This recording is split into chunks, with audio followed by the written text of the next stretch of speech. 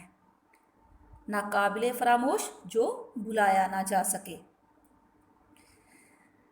اب وقت ہوا چاہتا ہے آج کی اچھی بات کا، تو آج کی اچھی بات ہے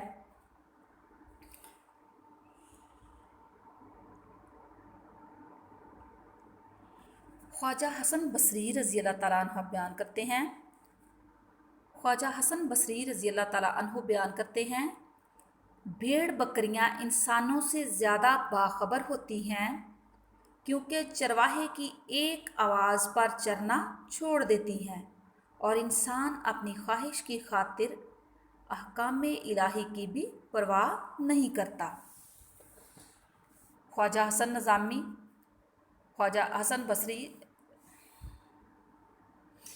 حسن بصری رضی اللہ تعالیٰ عنہ بیان کرتے ہیں، بھیڑ بکریاں انسانوں سے زیادہ باخبر ہوتی ہیں کیونکہ چرواہے کی ایک آواز پر چرنا چھوڑ دیتی ہیں، اور انسان اپنی خواہش کی خاطر احکام الہی کی بھی پرواہ نہیں کرتا۔ عزیز طلبہ، خواجہ حسن بصری بیان کرتے ہیں کہ اللہ تعالیٰ نے انسانوں کو اشرف المخلوقات بنایا ہے، یعنی عقل و شعور جیسی نعمت عطا کی ہے، جبکہ اس کے برعکس جانوروں کو عقل و شعور سے عاری رکھا ہے اور محروم رکھا ہے، یعنی وہ عقل و شعور نہیں رکھتے لیکن وہ اس قدر باوفا ہوتے ہیں، اس قدر وفادار ہوتے ہیں کہ وہ اپنے مالک کے ساتھ پوری وفاداری کا مظاہرہ کرتے ہیں، اور جب چرواہا بھیڑ بکریوں کو چرا رہا ہوتا ہے اور جب ان بھیڑ بکریوں کو ایک آواز لگاتا ہے تو وہ فوراً تمام بھیڑ بکریاں اپنے مالک کی طرف جانا شروع ہو جاتی ہیں اور اس کی ایک آواز پہ اس کی طرف رجوع کرتی ہیں۔ اور انسان اشرف المخلوقات ہونے کے باوجود بھی اپنے خالق و مالک کی پرواہ نہیں کرتا اور احکام الہی کو چھوڑ کر اپنی خواہشات کا غلام بن جاتا ہے اور اپنی خواہشات کی پیروی کرنے میں لگا رہتا ہے، جبکہ اللہ تعالیٰ نے انسان کی تخلیق کا مقصد جو ہے وہ یہی بیان کیا ہے کہ میں نے جنوں اور انسانوں کو صرف اپنی عبادت کے لیے پیدا کیا، جبکہ ہم جیسے کمزور اور ناتواں انسان اپنی خواہشات کی پیروی میں اللہ تعالیٰ کے احکامات کو پس پش ڈال دیتے ہیں۔ اسی کے ساتھ ہمارا آج کا سبق اختتام پذیر ہوتا ہے۔ کل انشاءاللہ اس سبق کے مختصر سوالات پڑھیں گے۔ اجازت دیجیے، اللہ حافظ۔